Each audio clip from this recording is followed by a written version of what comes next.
अत्यंत गैर आहे, तो त्या युवकांचा अपमानही मी मानतो. म्हणून युवकांचा संताप हा झालेला संताप हा असा तसा नाही झालेला. तुम्ही त्यांच्या अधिकार आणि त्यांच्या ताकदीला दिलेलं ते आव्हान आहे. म्हणून आज जर तुम्ही पाहिलं, हे कॉंग्रेस पार्टी कंडिशन्स आहेत, या काही दिवसातच आपल्या समोर येतील. पक्षाचं धोरण तुम्हाला नसेल माहिती, तर पक्षातले लोक तुमच्याकडे येतात ते तरी माहिती असेल काय तुमच्या संपर्कात किती आहे? आता हा पक्ष त्यांच्या अंतर्गत गोष्ट वेगळी, परंतु पक्षामधून बाहेर जाण्याची संख्या तेवढीच वाढलेली आहे. काही लोक निश्चितच आमच्या संपर्कात आहेतच, आमच्याशी बोलतायत.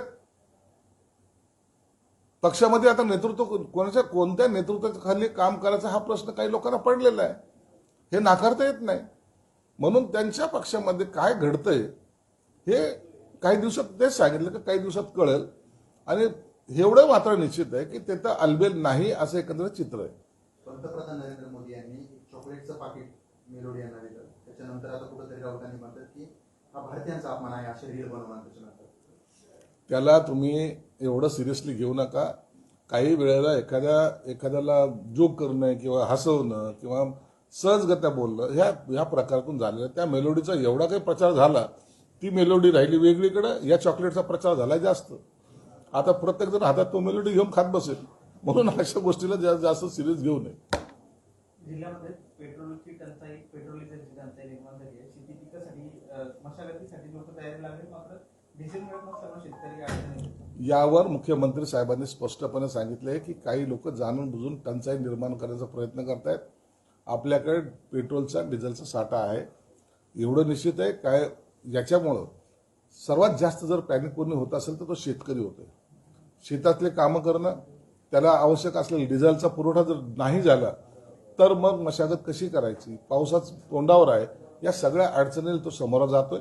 म्हणून आता त्या विभागीय आयुक्तांनी किंवा कलेक्टरने या संदर्भामध्ये कठोर पावलं उचलण्याची गरज आहे.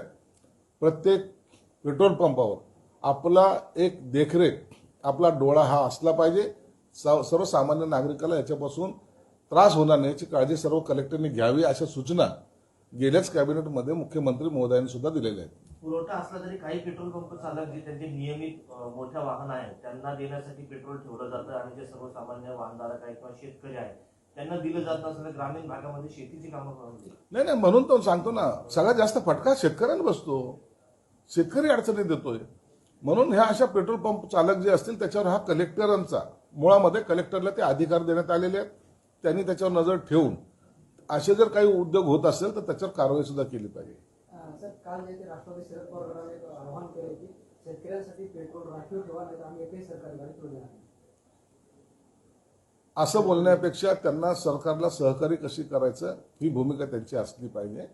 कुणालाही पेट्रोलचा तुटवडा करायची इच्छा नसते किंवा करणार पण नाही. म्हणून सरकारची सुद्धा तीच भूमिका आहे की सर्वसामान्याला डिझेल पेट्रोल मिळालं पाहिजे.